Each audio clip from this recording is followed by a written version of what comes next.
today we have a 2004 Chevy Silverado with a 5.3 in it. There it goes. And it's having a misfire. So I ran some codes on it. I found that cylinder 7 and 8 are having a misfire. So we're gonna go through the diagnostic procedure to try to figure that out and try to figure out why it's misfiring. We're not just gonna throw parts at it, we're gonna diagnose the issue and repair the problem. So like that, we're not just spending money. All right, now here's what we did. 7 and 8 are on the back. So what we're gonna do is we're gonna replace 7 and 8, both of them together, and we're gonna put them in 1 and 2 in the front. We're gonna swap the issue, then we're gonna retest with the Autel scanner and check the live data and see if 7 and 8 are still misfiring. If they still are, after we know we got some good plugs and coils and wires and plugs and stuff like that, if it's still misfiring, then we know that we're having an issue maybe with the fuel or maybe with the compression. Then we will go down that route. But if the problem jumps from 7 and 8 to 1 and 2, then we know that we just probably got a bad plug, coil, or wire. Then, you know, that'll be easier repair. All right, so let's have at it. As of right now, I've already pulled the plugs, the coil packs, and the wires for both sides. Now we're gonna do the back two, which are slightly harder, but nothing too crazy. These right here just come right out. Sometimes you gotta tug on them, but they usually come off pretty easy. Oh, there you go. So 2 10mm. They don't go that tight on this side as well.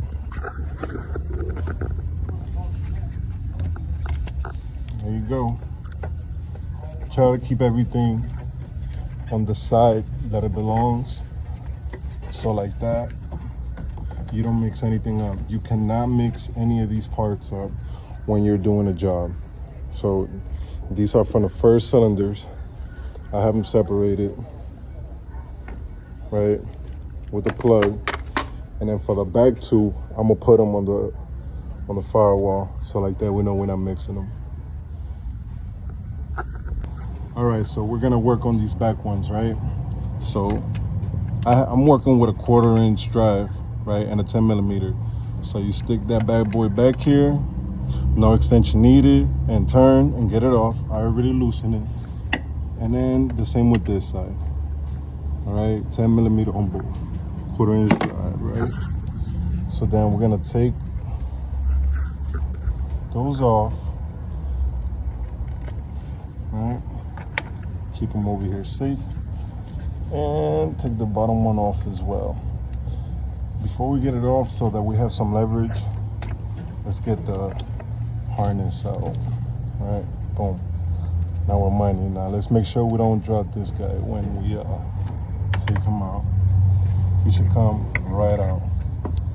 All right, now remember, bad stuff from right here, right? Now we gotta jump over on that side. Let's go. All right, so here we got the right side cylinder number 7, which is the furthest one to the back, right? So what we're gonna do is try to give you guys a little more sight. It's hard to see it, but you guys know this one right here. Take both of these off, 10mm. So do that. And do the other side, right? They fall in a hole, so they don't slide out like that. Take out the harness, and then boom, we got it all on the right side, right?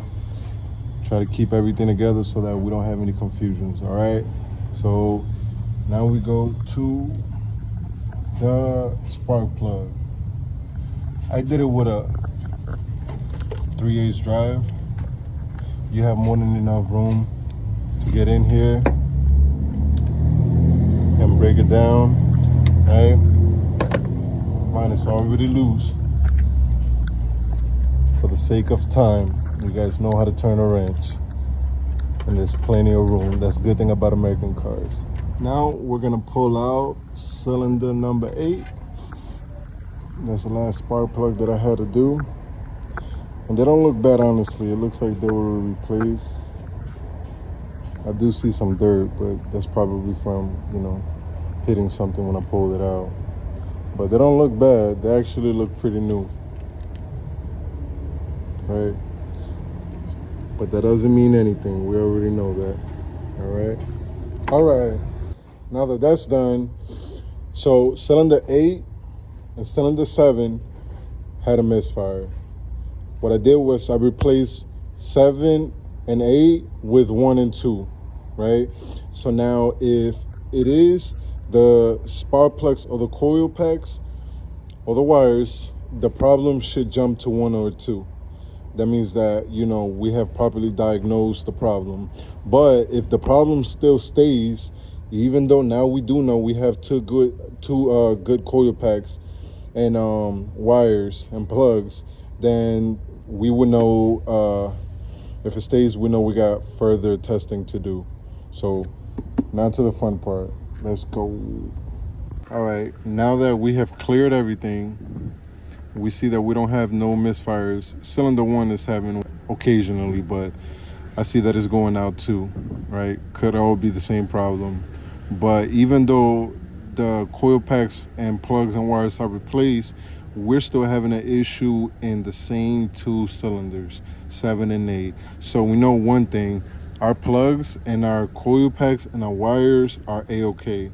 So now we're gonna be checking for the fuel, because on top of it, I did have a faint smell of fuel, so more than likely it has bad injectors. That's where I'm going. So now we're gonna go over to the injectors and check them out.